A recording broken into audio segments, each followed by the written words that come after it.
네, 안녕하세요. 금일 나스닥 시황 보도록 하겠습니다. 해당 차트는 나스닥 102미니 선물입니다. 이 나스닥은 최고점으로부터 7월 20일부터 대략 한 달 동안 지속적인 조정 추세가 연출되고 있는 시점인데요.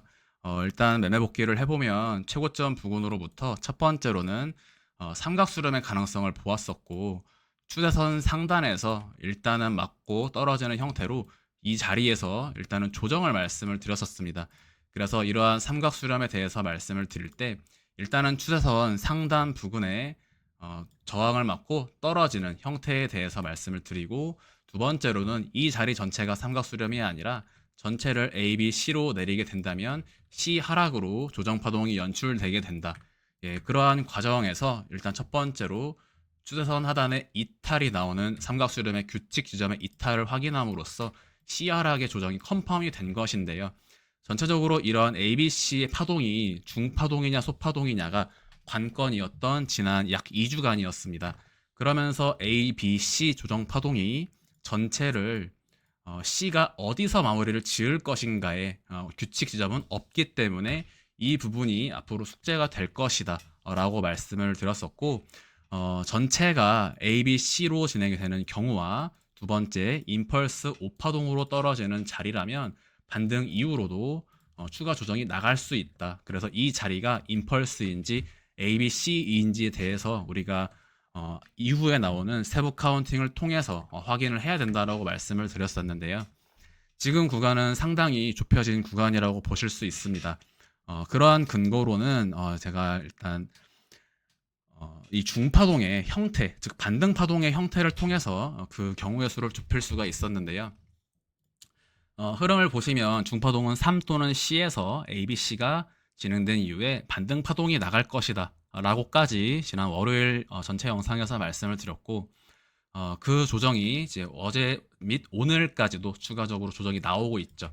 그래서 이 위치에 반등 파동이 중요하다. 멤버십 통해서 해당 구간에 중파동과 소파동의 구분을 통해서 우리가 추가 하락을 볼 수 있고, 오히려 이러한 추가 하락은 긍정적이다. 왜? 이 자리 첫 번째 반등 파동의 크기를 보시면요, 대략적으로 제가 이미지로 이렇게 표현을 하겠습니다.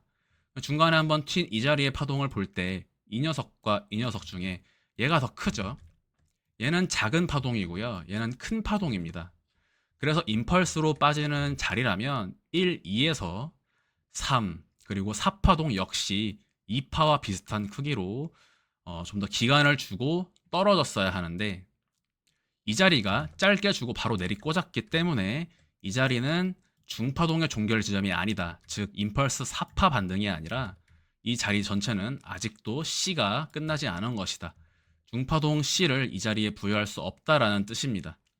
자, 그래서 이 자리는 임펄스 하락이 아니라 C가 C 하락이 진행 중인 구간으로서 B에서 C까지 다시 한번 하나, 둘, 셋, 넷, 다섯 파동으로 떨어지는 구간이다. 그래서 어제와 엊그저께도 추가 하락에 대해서 말씀을 드렸고, 이 자리는 제가 반등파 ABC가 나갈 수 있다 말씀드리고 반등 이후로 재차 하락하는 것까지 말씀을 드렸었는데 지금 그대로 흘러가고 있죠. 그래서 이 자리가 중파동이 아닌 소파동이기 때문에 이 B에서 이어지는 C 하락에 대한 전체 중파동은 아직 종결이 되지 않았던 것이다. 이 부분이 제일 중요한 구간이 되겠습니다. 네, 그래서 지금부터는 이제 C가 어느 정도 나와 있는 구간으로 보고 전체가 1, 2, 3, 4, 5로 진행된다기보다는 이 흐름이나 파동의 크기를 볼 때 ABC로 진행이 된 것으로 보입니다. 그래서 지금 위치는 오히려 한 번에 밀어줬기 때문에 상승을 보기가 유리한 지점이고요. 오히려 이런 자리에서 반등이 나왔다면 매도의 힘을 모으고 한 번 더 크게 뺄 수 있었을 것이다. 네, 그래서 이것이 일반적으로 이런 지속적인 조정 폭이 대부분의 투자자분들에게는 반등이 나오지 않기 때문에 오히려 시장에 대한 불안감이나 안 좋은 생각을 하실 수가 있지만, 사실은 한 번에 빼줬기 때문에 상승에는 더욱더 유리하게 되는 케이스입니다. 그래서 확실하게 빠르게 빼줬더라면 오히려 빠른 반전을 기대할 수 있었을 텐데 시간을 좀 끌었죠. 예, 그러나 여기서 반등이 크게 나오지 않은 이 중파동 반등 파동이 없었기 때문에 지금 이 구간의 모든 파동은 소파동이었다. 네, 그래서 지금 위치 1470, 14740 정도 되는데요. 14740 정도, 14, 7304 사이 이 부근은 매수 계약을 들어가기가 용이한 구간으로 일단 생각을 하고 있고요. 이 위치가 피보나치 되돌림으로도 어느 정도 지지를 받아주는 자리다. 세부 카운팅의 추적이 매우 유의미한 구간이었습니다.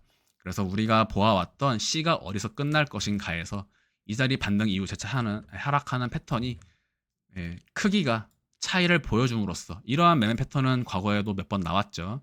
크기가 달랐기 때문에 중파동과 소파동을 구분할 수 있었던 그런 구간이 되겠습니다. 네, 그래서 일단 마지막 C의 마지막 5파동도 C 하락 자체도 전체가 5개로 떨어지기 때문에 마지막 반등파 이후 하락 파동하는 구간 역시 다시 한번 5파동으로 떨어지는 형태로 진행이 될 것이다. 즉 C의 5의 5파동이 나가는 구간입니다. 그러면 이 자리 반등 파동 이후에 여기부터 내려가는 파동 역시 전체가 어느 정도 5개의 파동, 경로는 살짝 다를 수 있지만 어쨌든 5파동이 나와야 한다. 자, 이제는 C의 5파동이, 즉 C의 5파동이 이렇게 표현을 합니다. C의 5파동이 끝이 나가는 시점이다. 반등이 나갈 것으로 보는 구간이고요. 다음 주는 기술적 반등이라도 나간다. 이러한 형태는 전체가 A, B, C 좀 더 빠질 수 있습니다. 다만 반등이 나갈 것이고 이 A, B, C는 추세상에 약 1주에서 2주간의 기술적 반등이 나갈 수 있습니다. 반등 이후에 저점을 갱신한다고 하더라도 제 생각에는 반등을 주고 저점을 깬다. 그래서 반등은 하루 이틀짜리 짧은 반등이 아니라 약 1주에서 2주에 걸친, 2주 이상에 걸친 반등이 나갈 수 있는 구간입니다. 두 번째 유의미한 부분은요. 다이버전스, 과거에 말씀드렸던 하락 다이버전스가 이미 어느 정도 충분한 기간을 통해서 모두 발휘가 되어가는 시점이다. 물론 중장기 하락 다이버전스는 걸려 있지만요.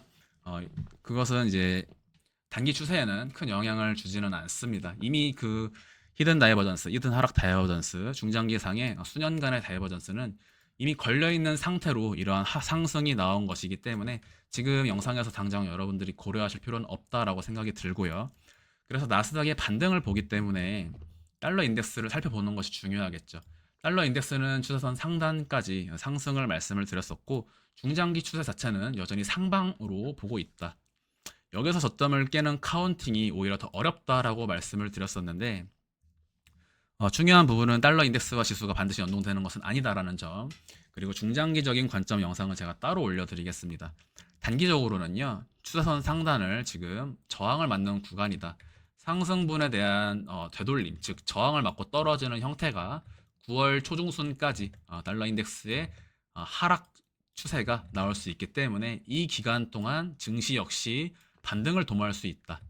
네, 그래서 관건은 중장기에 대한 어떤 판단을 하기보다는 8월 말 또는 단기 추세에 대해서 우리가 이러한 기술적 반등 또는 지수의 기술적 하락을 엿볼 수 있겠다.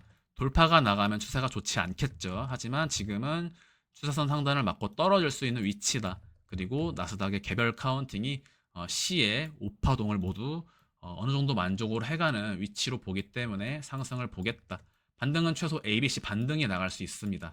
깨더라도요. 그리고 여기가 전체 ABC 이후 고점 돌파까지 가능한 위치이므로 지금 구간은 이번 주 월요일에는 제가 리스크 관리 그리고 하락 가능성에 대해서 말씀을 드렸다면 오늘부터는요. 네, 오늘부터는 다시 반등을 좀 말씀을 드리겠다.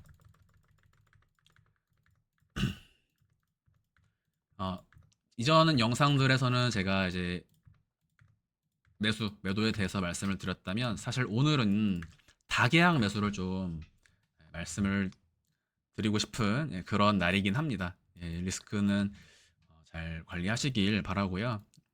그래서 지금 위치 나스닥에 반등한다면 개별주 또는 ETF 상품들도 상승을 볼 수 있겠죠. TQQQ 보도록 하겠습니다. TQQQ도 역시 나스닥 지수와 비슷하게 전체를 A, B, C로 빼는 구간에서 C가 어느 정도의 차이인지 그것을 보는 자리인데 지금 36불에서 35불 사이로 내려와 준다면 매수 진행을 하기에 좋은 기회의 자리가 될 수 있다. 나스닥 카운팅을 이해하시면 TQQQ도 모습이 보이실 겁니다. 두 번째는요. 지금 TQQQ는 제가 말씀드렸던 중파동, 3월의 중파동 대비 중파동 종결 이 자리는 3 또는 C로 제가 계속해서 말씀을 드리고 있습니다. 자, 이 상승분에 대한 피보나치 되돌림 0.38의 위치를 지금 가격적으로 터치하는 구간이기 때문에 조정 변동성 주고요. 반등 파동을 이어갈 수 있다. 네, TQQQ. 그래서 오늘 금요일은 중요한 매수 타점이 되는 것으로 생각을 합니다. 고점의 평단이신 분들은요, 반등 이후에 정리하시길 바라고, 반대로 SQQ를 갖고 계신 분들은 반대 대응, 반대 전략을 취하셔야겠죠. SQQ는 상승, 즉 지속적인 나스닥 하락을 보기 위해서는 20불을 깨서는 안 됩니다. 네, 지난 월요일 영상에서 SQQ에 대한 매수를 말씀드리고 상승이 지금 진행이 되는데 동일하죠. 조정이건 상승이건 항상 관건은 세파동으로 이어지느냐, 즉 세파동으로 이어지느냐 아니면 임펄스로 이어가느냐. 관건은 공통 상승 또는 공통 조정 구간은 항상 명백하게 존재한다라는 겁니다. 이 위치에서 여기까지는 공통 구간이죠.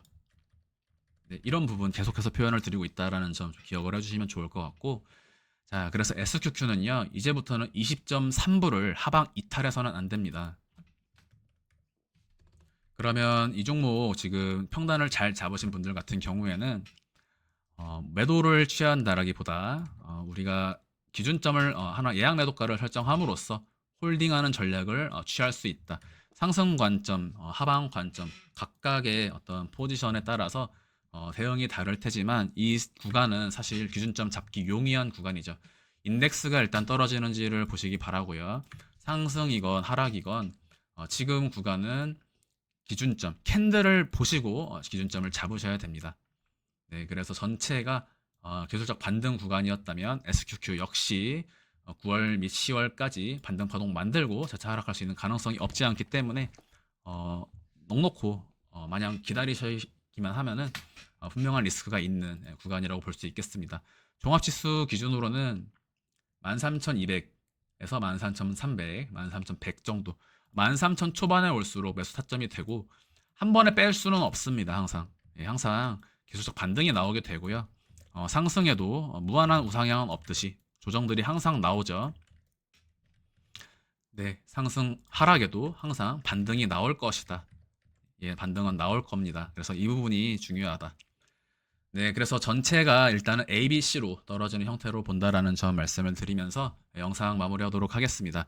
네, TQQQ와 SQQ 지금 보유하신 분들 사실 지금 구간 크게 대응은 어렵지 않은 자리입니다. 영상 꼭 이해하셔서 8월 말까지 다시 한번 좋은 매매 흐름 가져가시길 바라겠습니다. 감사합니다.